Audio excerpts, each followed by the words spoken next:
Je pense qu'aujourd'hui, on est dans une complexité, et dans une fiscalité et dans des appels à financement qui nécessitent de constituer des acteurs un peu plus charpentés, si je puis dire, en complément des institutionnels et de ces petits propriétaires qui ne vont pas disparaître du jour au lendemain, c'est une certitude, et on a toujours besoin d'eux, mais peut-être d'aller dans des régimes.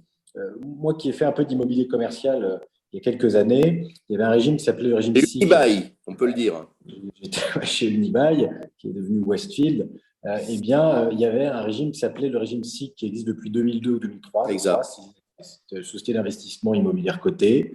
Et il y a cette notion de réinvestissement des plus-values qui ne sont pas taxées si le fruit de cette plus-value est réinvesti dans un laps de temps et dans une offre locative. Ça a été proposé nature par à l'époque. Michel, je crois, a dit exactement ça pour le résidentiel.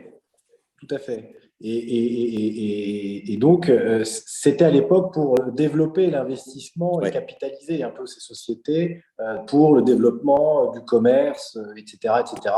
Peut-être peut-on utiliser ce même type de mécanisme et de tirer le fil de la réflexion de grande qualité qui a été faite jusqu'ici par Pluriance et consorts, eh bien, et nous autres ici autour de cette table virtuelle, eh bien, d'aller chercher des acteurs qui viendraient un peu se grossir et d'être intermédiaires et d'être des sociétés d'investissement, pas cotées nécessairement, je ne pense pas, mais qui viendraient se nicher entre la cotée et le petit bailleur pour investir dans nos territoires et répondre à toutes ces grandes problématiques qui nous viennent, qui est la redéfinition et l'aménagement du territoire dont on parle sans cesse, mais dont on a du mal à faire les contours, la rénovation énergétique, l'amélioration de l'habitat, avec l'ANA qui, à mon sens, doit devenir une enrue du parc privé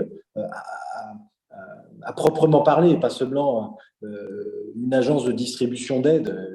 Je caricature évidemment en disant ça, parce qu'il ne faut pas que ça, mais d'avoir une certaine puissance, de regagner cette puissance qu'ils avaient autrefois, en tout cas l'ANA, et donc avec des opérateurs d'envergure qui seraient capables de répondre à ces systèmes d'amortissement, avoir des professionnels qui les accompagnent, de confier en gestion une certaine partie de leur patrimoine.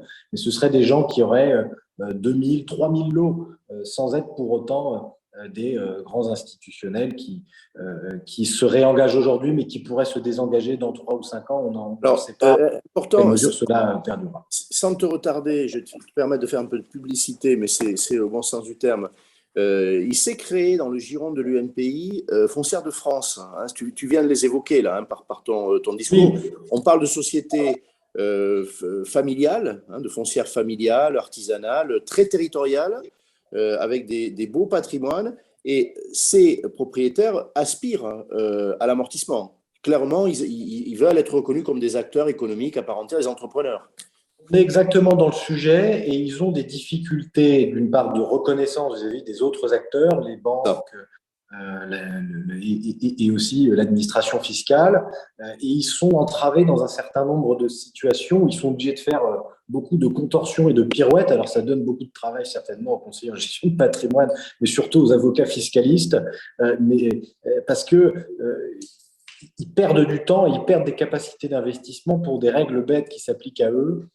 Et donc, peut-être peut-on leur mettre des chaussures à leurs pieds, leur permettant de courir plus vite et de répondre aux enjeux. Parce qu'on est bien là pour réfléchir à des situations, des statuts, à des outils qui permettent de répondre à des enjeux de politique publique, que ce soit le logement, le commerce, voire le bureau.